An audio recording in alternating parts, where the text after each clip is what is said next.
رجال لا تلهيهم تجارة ولا بيع عن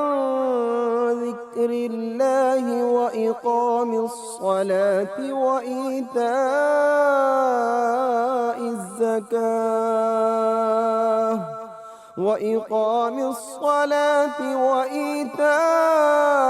الزكاة يخافون يوما تتقلب فيه القلوب والأبصار۔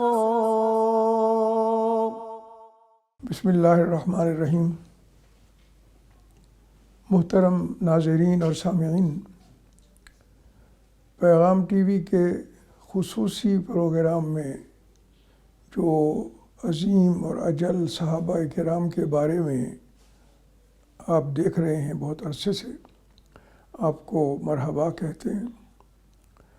یہ ایسے صحابہ کا تذکرہ ہے کہ جنہوں نے پہلی بات کہ جن کے بارے میں قرآن مجید کی آیتیں نازل ہوئی ہیں، یہ بہت بڑی فضیلت ہے جو ان کو ملی،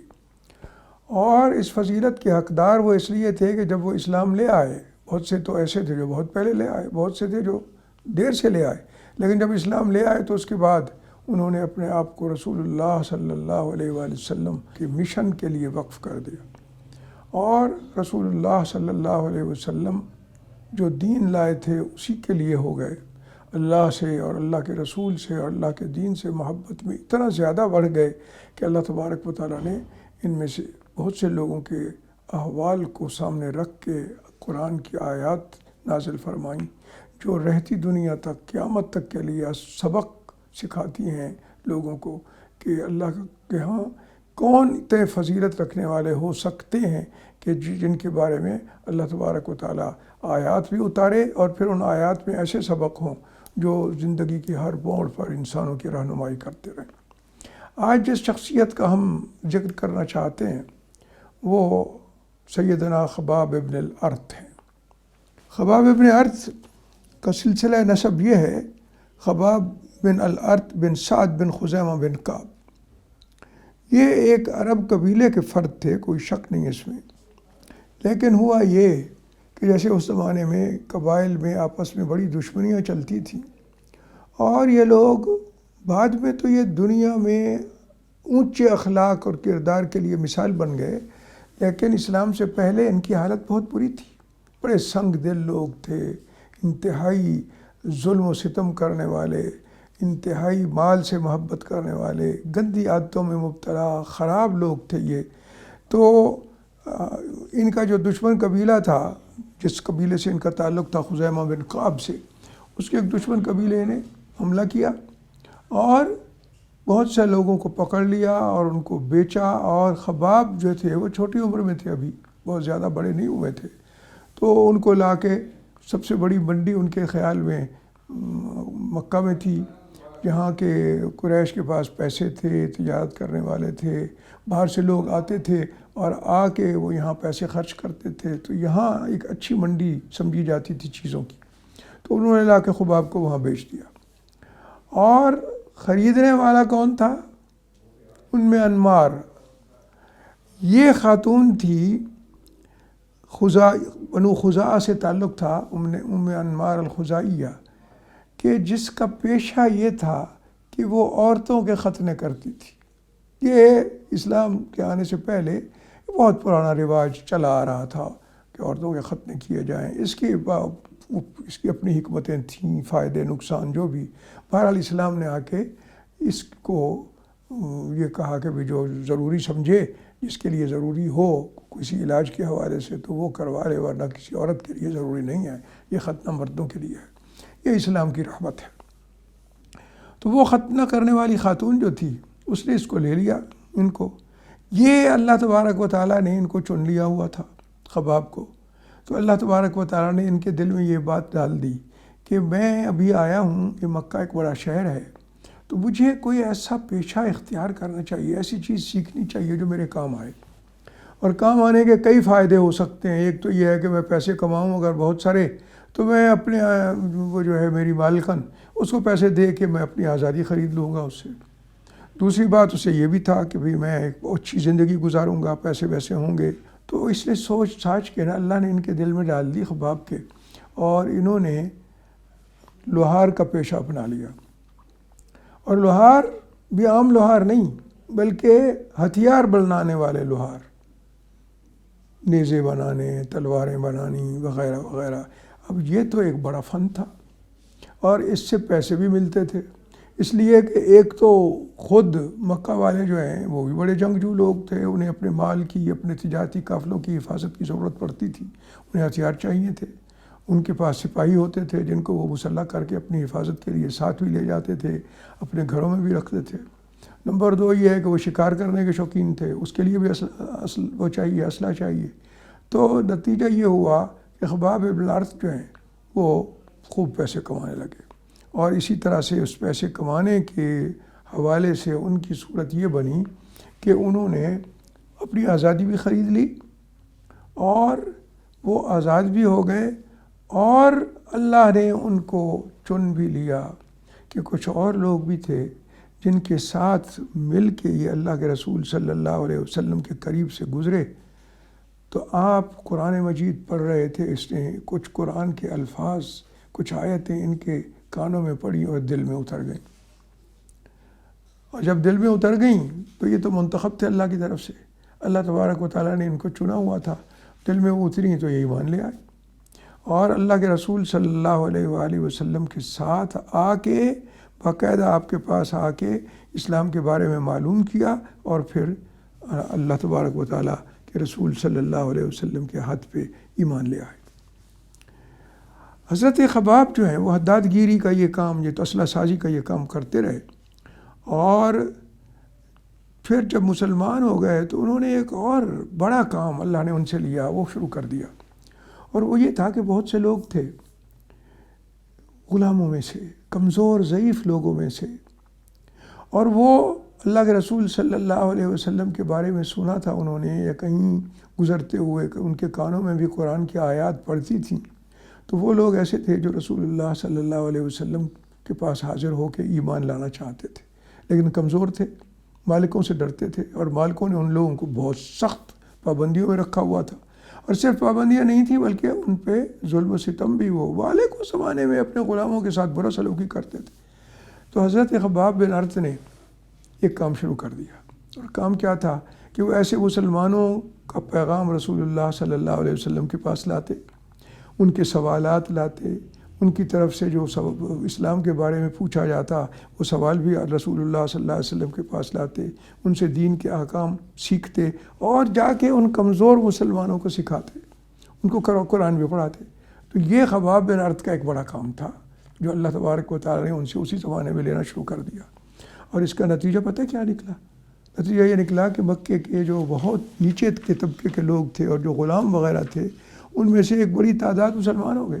دیکھیے کیسی کمائی کی ہے خباب ابن ارت، وہ کیسے مسلمان ہو گئے۔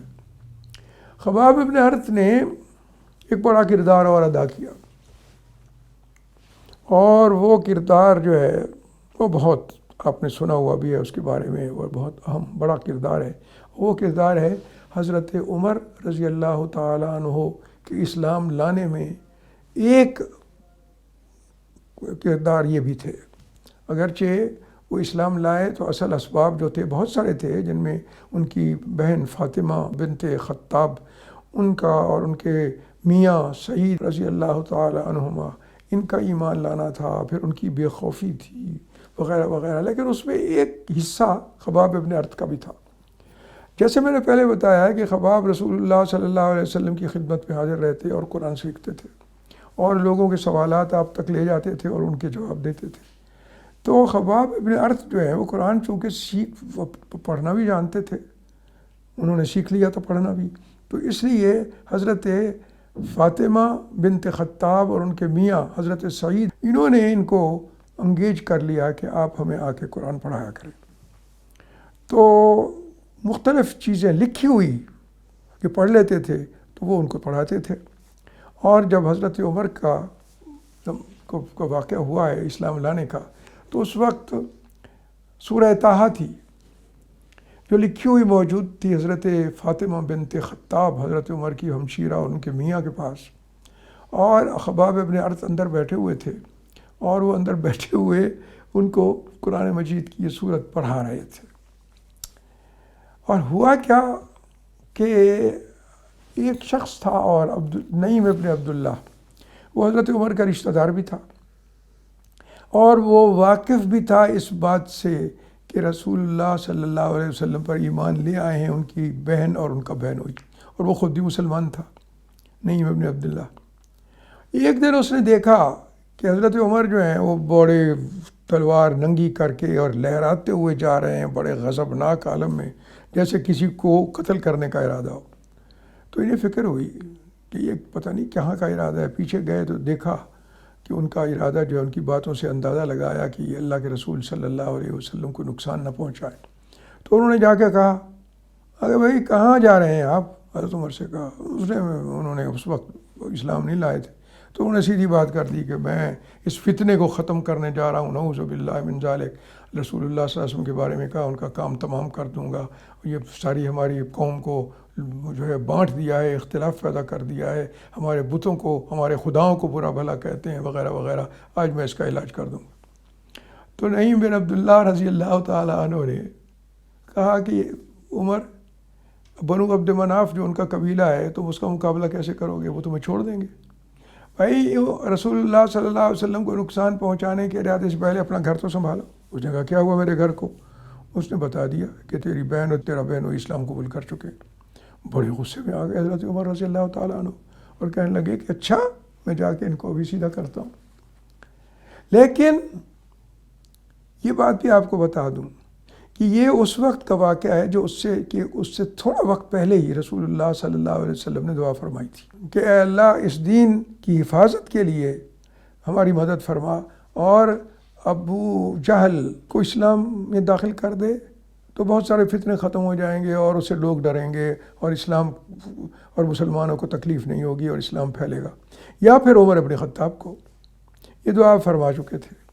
اور اللہ تبارک و تعالیٰ نے، ظاہر ہے جیسے واقعات سے واضح ہو گیا کہ نہ صرف یہ کہ حضرت عمر کے بارے میں اللہ کے رسول صلی اللہ علیہ وسلم کی دعا قبول فرما لی تھی، بلکہ حضرت عمر کے لیے وہ مقام بھی خاص کر دیا تھا کہ جو بڑی قسمت والوں کو، بڑے نصیب والوں کو ملتا ہے۔ بہت بڑا مقام اللہ کے رسول صلی اللہ علیہ وسلم کے سچے جانثار، رسول اللہ صلی اللہ علیہ وسلم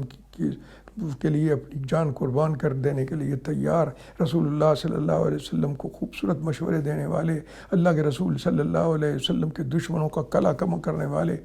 اور رسول اللہ صلی اللہ علیہ وسلم کا ساتھ دینے والے۔ ہمیشہ رسول اللہ صلی اللہ علیہ وسلم کے دو ہی بڑے قریب ترین ساتھی تھے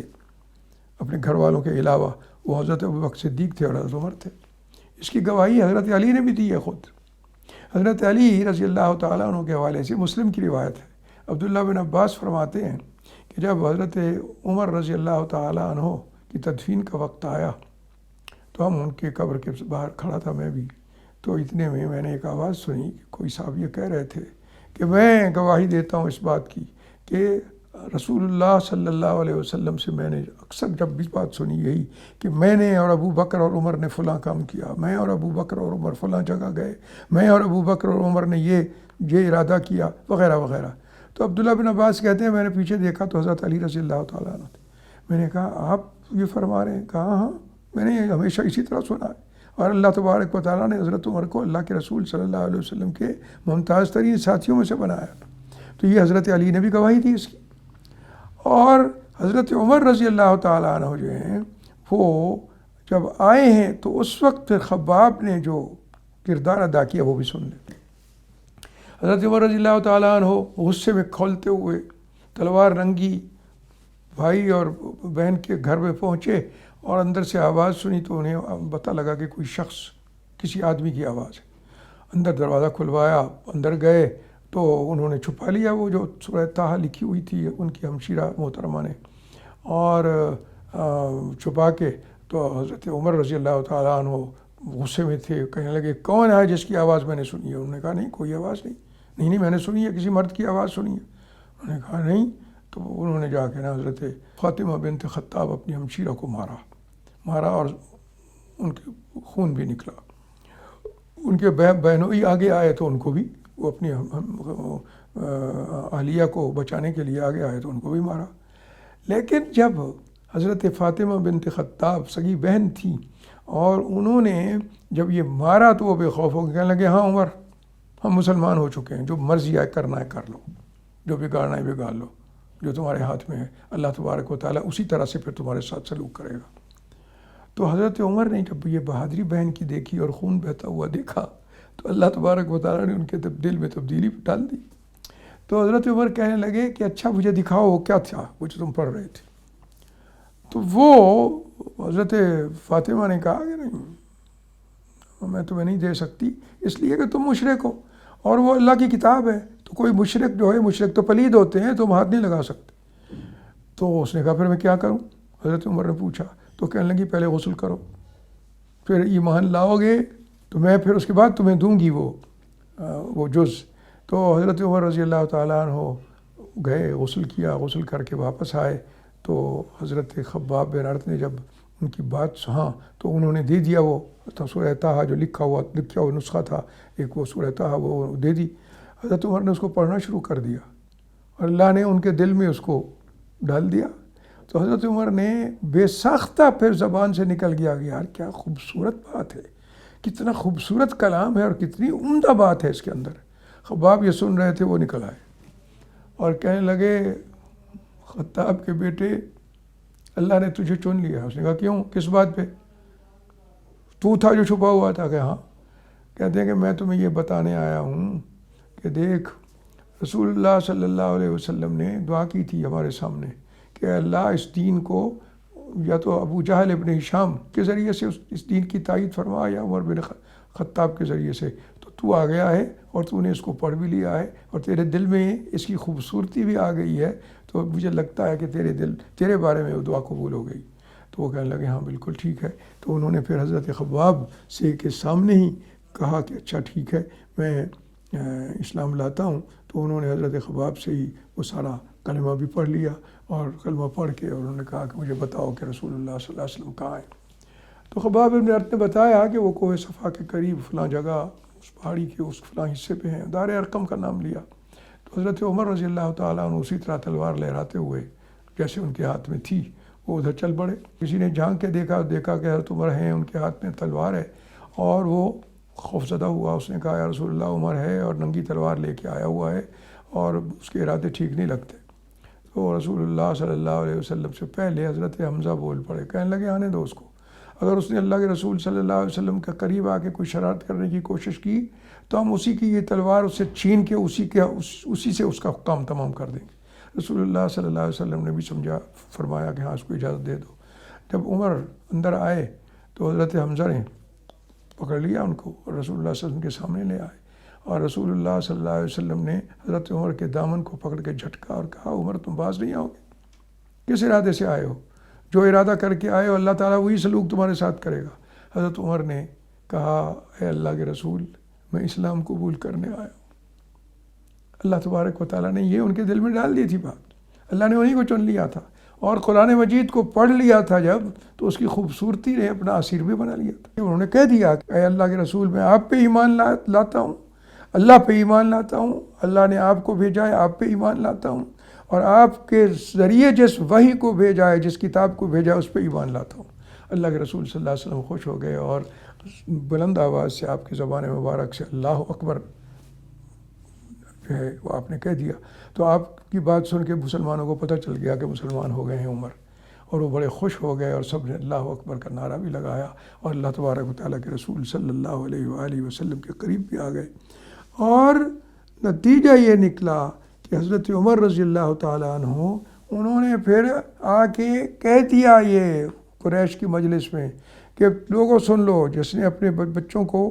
یتیم کروانا ہو میرے ہاتھوں سے وہ میرے مقابلے پہ آ جائے، میں اسلام قبول کر چکا ہوں۔ اللہ تبارک و تعالیٰ نے اسلام کی تائید کروا دی۔ اسلام کی حفاظت کے لیے ایک خوبصورت انتظام یہ بھی ہو گیا، اور حضرت عمر رضی اللہ تعالیٰ عنہ جو ہیں وہ اسی اس پہ لگ گئے۔ حضرت خباب رضی اللہ تعالیٰ عنہ پھر اور زیادہ کھل کے سامنے آ گئے۔ تکلیفیں تو ہوتی تھی انہیں،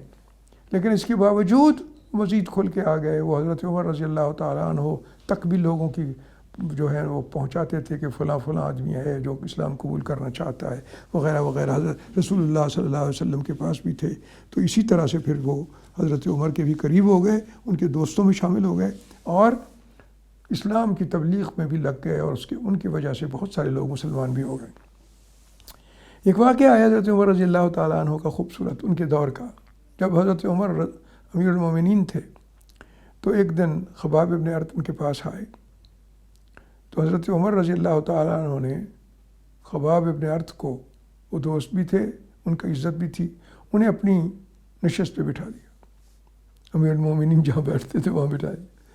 تو کہنے لگے کہ اس نشست پہ بیٹھنے کا حقدار جو ہے خباب ابن ارت کے علاوہ صرف ایک آدمی ہے جو اس سے زیادہ حق رکھتا ہے. خباب آگے بڑھے, کہنے لگے امیر المومنین آپ کی محبت ہے, آپ نے مجھے یہاں یہ جگہ دی ہے, عزت دی ہے, وہ کون شخص ہے جو مجھ سے بھی زیادہ حقدار ہے؟ حضرت عمر نے کہا وہ بلال ہے. خباب بن ارت نے کہا یا امیر المومنین, بلال کے تو اور حفاظت کرنے والے بھی بہت تھے. حضرت ابوبکر صدیق نے اتنا مال خرچ کر لیا ان کی حفاظت کے لیے, ویسے بھی ان کے ساتھ دینے والے تھے, خود جو تکلیفیں پہنچانے والے لوگ تھے ان کے گھروں کے اندر بھی ایسے لوگ تھے جو ان پہ ترس کھاتے تھے اور ان کی مدد کرنے کو تیار رہتے تھے کسی نہ کسی. اور میرا تو بے یار و مددگار, میرا تو کوئی بھی نہیں تھا جو میرا ساتھ دیتا. اور کہا کہ مجھے حضرت بلال سے زیادہ تکلیفیں دی گئیں. حضرت بلال بھی ڈٹے رہے, کوئی شک نہیں, لیکن میرا یہ عالم تھا مشرکین نے مجھے پکڑ لیا اور پکڑ کے ایسا وہ مجھ پہ تشدد کیا, ایسا تشدد کیا امیر المومنین کہ میں سمجھ گیا کہ آج میرا آخری وقت ہے. بلکہ ایک مشرک نے تو مجھے نیچے گرا کے اور میری گردن پہ پیچھے سے اپنا پاؤں رکھ کے اتنا زور سے دبایا کہ میری آنکھیں باہر اپل پڑیں اور میں نے سمجھ لیا کہ میں مر جاؤں. تو کہنے لگے کہ پھر اس وقت مجھے لوگوں نے داغا, اس میں دھکیل دیا آگ میں سے اللہ نے مجھے بچا لیا. تو انہوں نے مجھے سلاخوں سے, گرم سلاخیں کر کے میرے جسم کو داغا. اور حضرت عمر کے سامنے خباب ابن ارت نے جب اپنی کمر سے کپڑا اتارا تو وہاں ان سلاخوں کے داغنے کے نشان موجود تھے. تو حضرت عمر رضی اللہ تعالیٰ عنہ نے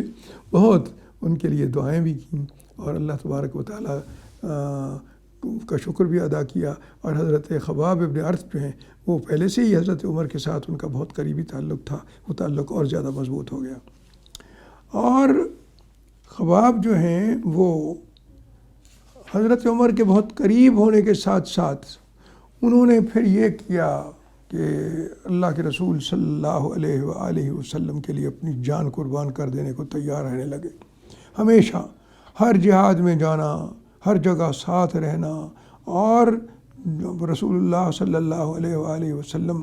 جو ہیں ان کے لیے اپنی جان قربان کر دینے کے لیے ہمیشہ آگے رہنا اور اپنی جان ہتھیلی پہ رکھنا. تو اسی لیے یہ بات جو تھی وہ حضرت خباب بن ارت جو ہیں وہ پھر ایک نمایاں ترین صحابہ میں شامل ہو گئے اور اللہ کے رسول صلی اللہ علیہ وسلم کے جانثاروں میں ان کا شمار ہونے لگ گیا. اور پھر یہی ہوا کہ وہ جب مکہ میں تھے تو اذیتیں سہتے رہے. اور اس کے بعد یہ بھی ہوا کہ بھئی رسول اللہ صلی اللہ علیہ وسلم نے, لوگ آئے بہت سارے, کہا یا رسول اللہ ہمیں آپ اجازت دیں, ہم ان قریش کے ساتھ لڑائی کرتے. تو رسول اللہ صلی اللہ علیہ وسلم نے ان کو اجازت نہ دی. آپ کو پتہ تھا کہ یہ مستضعفین ہیں, یہ کمزور لوگ ہیں, ان کے پاس اسلحہ بھی نہیں ہے اور ابھی اللہ کی طرف سے اجازت بھی نہیں تھی. بلکہ اس میں ایک حکمت یہ بھی تھی کہ اگر وہ اس وقت لڑتے وہ لوگ,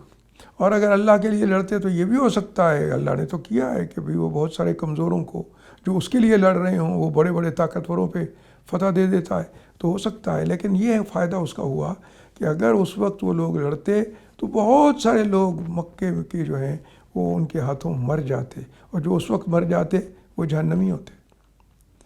تو ان لڑائی آپ نے روک دی. اس کا سب سے بڑا فائدہ یہ ہوا کہ بہت سارے لوگ جو اس وقت لڑنے کو تیار تھے مسلمانوں کے خلاف قریش میں سے, وہ بچ گئے اور بعد میں اللہ نے مختلف مواقع پہ ان کا ہاتھ پکڑا اور وہ اسلام قبول کر گئے. تو وہ ان کے لیے بہت اچھی بات ہو گئی, بہت بڑا کام ہو گیا, اور وہ اسلام قبول کر گئے. اللہ کے رسول صلی اللہ علیہ وسلم رحمۃ اللہ عالمین ہے. اور حضرت خباب رضی اللہ تعالیٰ عنہ بھی اس معاملے میں رسول اللہ صلی اللہ علیہ وسلم کے مشن کے ساتھ وابستہ رہے, اور اسی طرح سے ہمیشہ یہ سرگرمیاں ان کی دکھاتے رہے. دیکھیے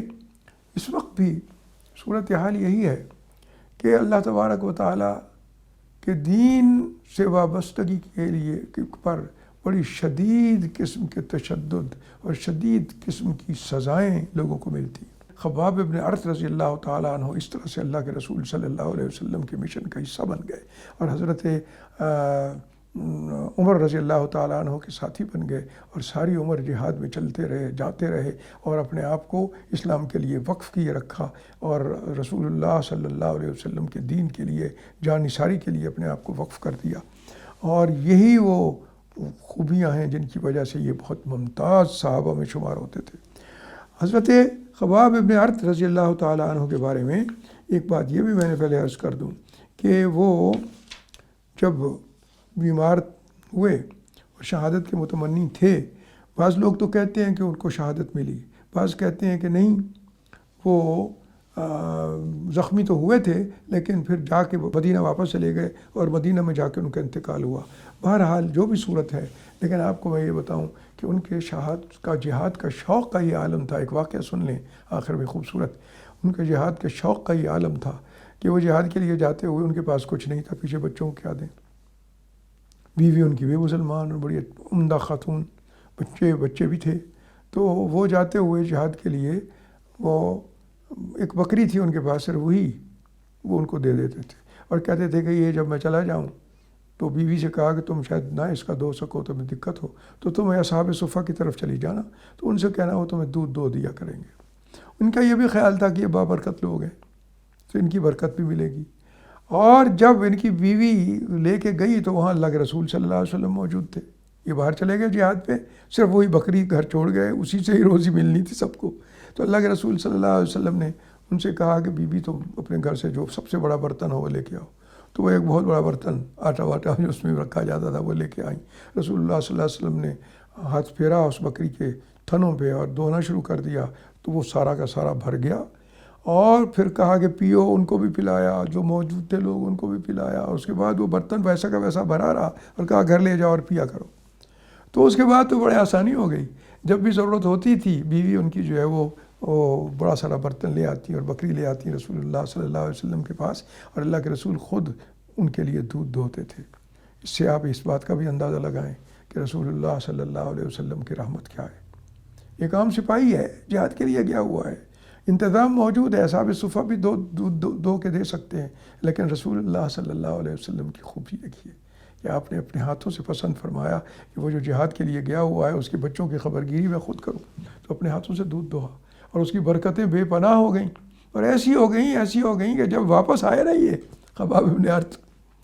اور آ کے خود دودھ دہا تو وہ پہلے کی طرح جتنا دیتی تھی اتنا ہی دیا۔ تو بیوی کہنے لگی خباب سے کہ آپ نے تو ہماری بکری تباہ کر دی، اس کو خراب کر دیا۔ کہنے لگی کیسے خراب کر دیا میں نے؟ کہنے لگی کہ یہ تھی بات، اللہ کے رسول صلی اللہ علیہ وسلم اتنا۔ تو وہ کہنے لگے اچھا تم نے مجھے ان پہ کیسے قیاس کر لیا، وہ اللہ کے رسول کا ہاتھ تھا، اور جو برکت ان میں تھی وہ مجھ میں کیسے ہو سکتی ہے؟ تو یہ وہی ہے جو پہلے کی طرح تھی، اور تم آئندہ یہ تصور بھی نہ کرنا۔ اور اللہ کے رسول صلی اللہ علیہ وسلم بھی اس پہ غور کریں کہ رسول اللہ صلی اللہ علیہ وسلم مستقل طور پہ یہی خدمت سر انجام دیتے رہے، اور یہ مثال ہمارے لیے چھوڑ گئے کہ ہمارے حکمران جو ہیں وہ یہ نہ سمجھیں کہ ہم تو کوئی بڑے چنے ہوئے لوگ ہیں اور عیاشی ہمارا حق ہیں اور سارے مال دولت پہ ہاتھ صاف کریں اور بہت بڑی امیرانہ زندگی گزاریں وغیرہ وغیرہ۔ اللہ کے رسول صلی اللہ علیہ وآلہ وسلم کے سامنے صرف یہ نہیں کہ سارا بیت المال تھا، بلکہ اللہ کی طرف سے پیشکش موجود تھی کہ میرے رسول اگر آپ چاہیں تو احد پہاڑ سارا سونے کا بنا دیں۔ لیکن اللہ کے رسول صلی اللہ علیہ وسلم نے اس وقت بھی یہی کہا، لا یا رب، اے اللہ میں یہ نہیں چاہتا، میں کیا چاہتا ہوں؟ اب وہ سن لیں اور اسی کو اپنائیں۔ اللہ کے رسول کی سیرت وہی ہے اور اسی میں عافیت ہے۔ فرمایا اے اللہ میں چاہتا ہوں کہ ایک دن اگر میں پیٹ بھر کے کھاؤں تو اس دن تیرا شکریہ ادا کروں، اور پھر ایسا دن آئے کہ اس دن بھوکا رہوں تو پھر اس دن صبر کروں اور اس پہ بھی تو راضی ہو جائے۔ مسلمان کی زندگی تو ہے، رسول اللہ صلی اللہ علیہ وسلم نے یہ بتایا کہ اس میں صبر بھی ہوتا ہے اور شکر بھی ہوتا ہے۔ اللہ کے لیے اگر کوئی شکر کرے گا تو اللہ کو پیارا لگے گا، اور صبر کرے گا اور بھوک سہے گا تو اور زیادہ پیارا لگے گا۔ رسول اللہ صلی اللہ علیہ وسلم نے یہ زندگی سکھائی ہے اور یہ بتایا ہے کہ بھی اس طرح خباب اسی طرح گزارتے تھے۔ اور رسول اللہ صلی اللہ علیہ وسلم نے یہ بھی سبق دیا ہے کہ جو امیر ہوتا ہے، حکمران ہوتا ہے، وہ عیاشی کے لیے نہیں ہوتا، خدمت کے لیے ہوتا ہے، اور اس خدمت کا نمونہ آپ نے خود پیش فرمایا، اور آپ کے بعد آپ کے ساتھیوں نے بھی یہی کیا، حضرت ابوبکر صدیق نے بھی یہی کیا، حضرت عمر نے بھی یہی کیا۔ ابوبکر صدیق رضی اللہ تعالیٰ عنہ بھی جاتے تھے، بکریاں دھوتے تھے ان لوگوں کی کہ جن کے یہاں دھونے والے نہیں تھے۔ تو حضرت عمر نے ایک دن کہا امیر المومنین آپ کے بڑے کام ہیں یہاں، ہم یہ کام کر لیا کریں گے۔ تو حضرت ابوبکر نے کہا کہ اللہ کے رسول خود کرتے تھے اپنے ہاتھ سے، مجھے کیوں روک رہے ہو؟ تو آپ دیکھیے کہ یہ ہے وہ طریقہ کار مسلمانوں میں امیر ہونے کا، اور یہ ذمہ داریاں ہیں کہ امیر وہی ہوتا ہے جو سب سے بڑا خادم ہوتا ہے، اور جو سب سے بڑی خدمت کرتا ہے اللہ کو پیارا بھی وہی ہوتا ہے، اس کی مخلوق کو خدمت کرنے والا۔ اور اللہ تبارک و تعالیٰ کے ماننے والے مسلمان اگر اللہ کے پیارے بننا چاہتے ہیں تو حکمرانی میں بھی وہی طریقہ اختیار کریں، فقیری کا، حکمرانی میں بھی فقیری کا۔ جیسے اقبال نے بھی کہا کہ یہ سیکھو، اس کو سیکھو گے تو پھر اللہ کے محبوب بن جاؤ گے۔ اللہ تبارک و تعالیٰ نے یہ طریقہ جو ہے مسلمانوں کی حکمرانوں کے لیے اللہ کے رسول صلی اللہ علیہ وسلم کے ذریعے سے یہ سکھایا ہے۔ اللہ ہمیں اسی کی توفیق دے، ہم حکمران ہوں یا نہ ہوں، زندگی میں عیاشی کے پیچھے نہ پڑیں، یہ تو تباہی کی بات ہے۔ رسول اللہ صلی اللہ علیہ وسلم نے تو یہ کہا بھی تھا کہ میں اس سے نہیں ڈرتا کہ تم بھوکے رہ جاؤ گے میرے بعد، بھوکے رہو گے تو پھر کبھی مل بھی جائے گا، شکر کرو گے، نہیں ملے گا بھوک پہ صبر کرو گے تو اللہ کو پیارے ہوگے۔ تو اس لیے رسول اللہ صلی اللہ علیہ وآلہ وسلم نے حکمران ہو یا عام مسلمان ہو، ان کے لیے جو طریقہ زندگی کا بتایا ہے وہ یہ ہے، اور حکمرانوں کے لیے خاص طور پہ اللہ کے رسول نے یہی مثال چھوڑی ہے کہ حکمران وہی ہوتا ہے، مسلمان حکمران جو سب سے بڑا خادم ہو، اور جتنا بڑا خادم ہوگا اتنا ہی وہ اونچا ہوگا، اتنا ہی وہ صاحب فضیلت ہوگا۔ اللہ تبارک و تعالی ہمیں ہمارے حکمرانوں کو بھی اسی کی توفیق عطا فرمائے، اور ہم سب کو بھی اسی طرح کی زندگی کی توفیق عطا فرمائے کہ ہم اللہ کے رسول صلی اللہ علیہ وسلم کی امت کے خادم ہوں تو اللہ کو پیارے ہوں گے، اور اللہ کو پیارے ہوں گے تو ہم سے زیادہ کامیاب کوئی نہیں۔ اللہ تبارک و تعالی ہمیں ان کامیابیوں سے نوازے، اور دنیا میں جس طرح کی زندگی رسول اللہ صلی اللہ علیہ وسلم نے بتائی ہے اسی کی توفیق دے، اور آخرت میں راضی ہو جائے اور وہاں پہنچا دے جو اس کی رضا کی منزل ہے، وہ جنت ہے۔ اور جنت وہ ہے کہ جہاں کی نعمتیں نہ کبھی ختم ہوں گی بلکہ ان کی لذتیں ہمیشہ بڑھتی جائیں گی۔ اللہ ہمیں اسی کے قابل بنا، اللہ ہمیں اپنے رسول صلی اللہ علیہ وسلم کا ایسا امتی بنا کہ جو آپ کے راستے پہ چلے، آپ کا اطاعت شعار ہو، آپ سے محبت کرتا ہو، ہمارے سینوں کو اللہ اپنی محبت سے، اپنے رسول کی محبت سے اور اپنے دین کی محبت سے منور کر دے۔ اے اللہ ہمیں اسی طرح کی زندگی دنیا میں دے، اور آخرت میں وہ زندگی دے جس پہ تو راضی ہو، اور تیرے رسول صلی اللہ علیہ وسلم کی زیارت بھی کر سکیں ہم وہاں، آپ سے بھی مل سکیں اور آپ سے بھی باتیں کر سکیں، اور خود تیرے دیدار کا جمال بھی کر سکیں جس سے بڑی نعمت کوئی نہیں ہے۔ اللہم آمین۔ اے اللہ ہمیں یہ نعمتیں عطا فرما، اور دنیا میں ایسی ہی زندگی دے جس کے بعد یہ نعمتیں ملیں ہمیں اس زندگی کی وجہ سے۔ وآخر دعوانا الحمدللہ رب العالمین۔ رجال لا تلهيهم تجارة ولا بيع عن ذكر الله وإقام الصلاة وإيتاء الزكاة يخافون يوما